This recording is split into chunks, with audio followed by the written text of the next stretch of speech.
Have you ever wondered who'd be there for you when life takes an unexpected turn? Picture this. You're 77, like me, and suddenly find yourself in a nursing home, surrounded by unfamiliar faces, routines, and walls that feel more like a cage than a home. It's a moment that strips everything down to the core, revealing who in your life truly cares, and who doesn't. But here's the thing. That experience, as tough as it was, taught me lessons that have made me stronger, wiser, and more grateful than ever. In this video, I'm going to share the raw, honest truths I learned during my 2 months in a nursing home. Truths that can help you navigate your relationships, find peace in tough times, and live with a renewed sense of purpose, no matter your age. Stick with me until the end, because these insights might just change the way you see the people around you and the life you're living. Let me take you back to the beginning.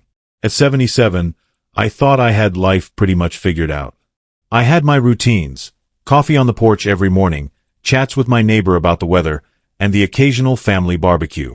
But then, a fall landed me in the hospital, and before I knew it, I was being wheeled into a nursing home for recovery. I'll be honest, the first day was overwhelming. The smell of antiseptic, the hum of fluorescent lights, and the realization that I wasn't going home anytime soon, it hit me hard. I felt alone, vulnerable, and frankly, a little scared. But it was in that place, where I felt so out of control, that I started to see things clearly. The first big lesson I learned was about the people in my life, who showed up, who didn't, and why it mattered more than I ever realized. You see, when you're in a nursing home, you don't have the energy or the means to chase after people. You're stuck, quite literally, waiting to see who makes the effort to come to you. I remember sitting in my room that first week, staring at the phone, hoping it would ring. I'd always thought I had a big circle. Kids, grandkids, friends from church, neighbors. But as the days turned into weeks, I noticed something. The people I expected to be there, the ones I'd spent years helping or hosting or checking in on, weren't always the ones who showed up. My daughter, bless her, was there every weekend, bringing me my favorite lemon cookies and telling me about her garden. But some of my closest friends, they sent a card, maybe called once, and then, silence. At first, I was hurt.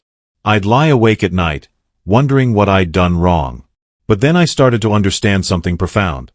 Caring isn't about what people say or promise, it's about what they do when it's inconvenient. This hit me hardest with my oldest friend, Margaret. We'd known each other for 40 years, shared countless lunches, birthdays, even vacations. I was sure she'd be the first to visit. But weeks went by, and I didn't hear from her. When I finally called, she was full of excuses. Her car was in the shop, her grandkids were visiting, she wasn't feeling well. I didn't push, but it stung. Then one day, out of the blue, my neighbor Tom, who I'd only ever waved to from the driveway, showed up with a thermos of homemade soup and a stack of old detective novels. He didn't make a big deal of it, just sat with me for an hour, talking about nothing and everything. That's when it clicked. The people who truly care are the ones who show up, no matter how small the gesture, because they know it matters to you. This lesson wasn't just about feeling good, it was about survival. In a nursing home, where days can feel endless and your sense of self starts to slip, those visits, calls, or even a handwritten note became lifelines. They reminded your heart that you're still you, still loved, still connected. And here's what I want you to take away from this. Don't wait for a crisis to figure out who your people are. Look around now. Who's checking in on you, not because they have to, but because they want to? Who's making time, even when life's busy? Those are the relationships to nurture. And if someone's pulling away, don't take it personally. Sometimes, people's absence says more about their own struggles than about you. As I settled into the nursing home, I started to see another truth emerge, one that was even more surprising. It wasn't just about who showed up, it was about how I could still make a difference, even from a hospital bed. That realization changed everything, and it's something I can't wait to share with you next. You know, one of the hardest things about being in that nursing home was feeling like I'd lost my purpose. I'd always been the one helping others, whether it was babysitting my grandkids, volunteering at the community center, or just being there for a friend who needed to talk. But there I was, stuck in a bed, unable to do much for myself, let alone anyone else. It made me feel small, like I didn't matter anymore. But then something shifted. I realized that even in that place, I could still make a difference. That's the next lesson I want to share with you. No matter where you are or what limitations you face, you have the power to touch someone's life. It started with small moments. There was a nurse named Carla who worked the night shift. She was always rushing around, looking exhausted, but she'd still stop by my room to check on me, even if it was just for a minute.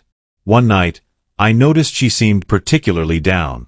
Instead of staying quiet, I asked her how she was doing.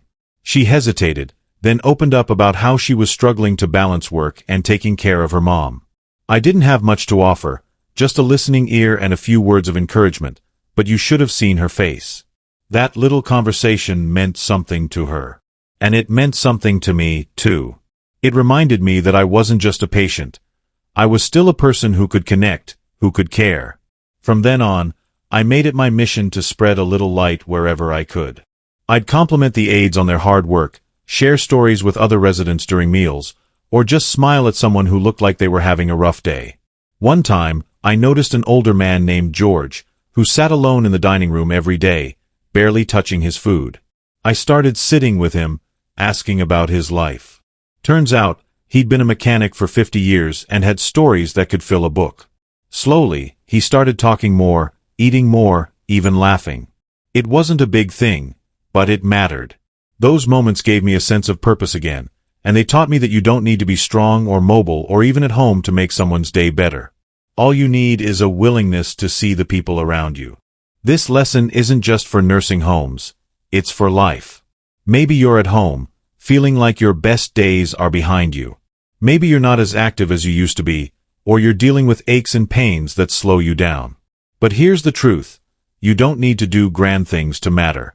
A phone call to a friend, a kind word to the cashier at the grocery store, or even a note to your grandkid can ripple out in ways you might not see. I learned that purpose isn't about what you can do physically. It's about what you give from your heart. And let me tell you, giving, even in small ways, fills you up in a way nothing else can. As I leaned into this idea of finding purpose, I also started to notice something else about the nursing home. It wasn't just a place of loss, it was a place of unexpected gifts. The people I met, the stories I heard, the quiet moments of reflection, they all started to add up to something bigger. That's what I want to dive into next, because it's a lesson that can change how you see the hardest chapters of your life. As the days in the nursing home stretched on, I started to see that even in a place that felt so confining, there were gifts waiting to be found. It's easy to focus on what's hard, the routines, the loneliness, the loss of independence. But I learned that if you look closely, even the toughest moments can teach you something beautiful. That's the final lesson I want to share with you. Hardship can be a teacher, and the lessons it offers can make you stronger, more grateful, and more connected to what really matters. One of the biggest gifts I found was time. Time to think, to reflect, to really see my life in a new way. At home, I was always busy, filling my days with chores, errands, and catching up with people. But in the nursing home, with fewer distractions, I had hours to just sit with my thoughts. At first, that scared me. I wasn't used to being so still. But then I started using that time to remember the good moments. My husband's laugh, the way my kids used to run through the sprinkler in the backyard, the trips I took with friends. I also thought about the mistakes I'd made, the grudges I'd held, the times I could have been kinder. It wasn't always easy, but that reflection helped me make peace with parts of my life I'd pushed aside for years. I even wrote a letter to my sister, who I hadn't spoken to in a decade, just to say I was sorry for our falling out. We're talking again now, and that alone made those quiet hours worth it. This gift of time also showed me how to be present. There was a garden outside the nursing home, just a small patch with a few roses and a bench. I'd get wheeled out there on good days, and I started noticing things I'd never paid attention to before.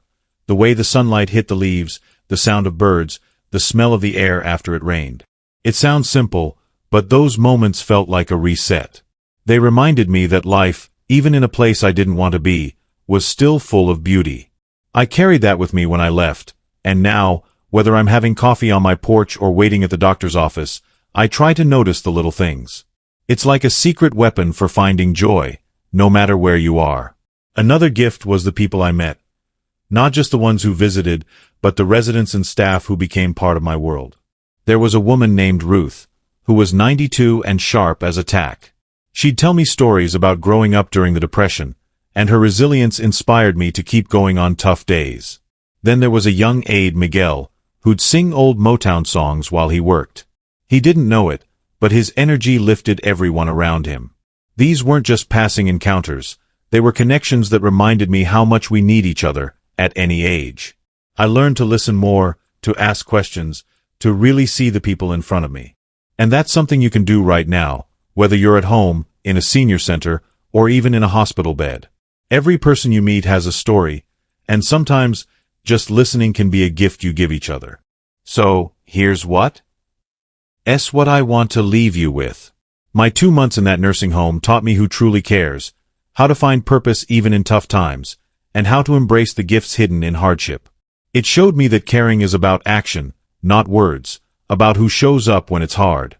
It taught me that you're never too old or too limited to make a difference, whether it's a kind word or a listening ear. And it reminded me that even the hardest moments can offer lessons that make you stronger and more grateful. If you take anything from this, let it be this. Cherish the people who show up for you, keep giving from your heart, and stay open to the beauty in every day. You've got so much wisdom and love to share, and the world needs it, no matter where you are. I'd love to hear from you in the comments. What's a lesson you've learned from a tough time, or who's someone who's shown up for you when you needed it most? If this video resonated with you, please give it a thumbs up and subscribe for more stories and tips to help you live your best life at any age. Here's to finding strength, purpose, and joy, no matter what life brings.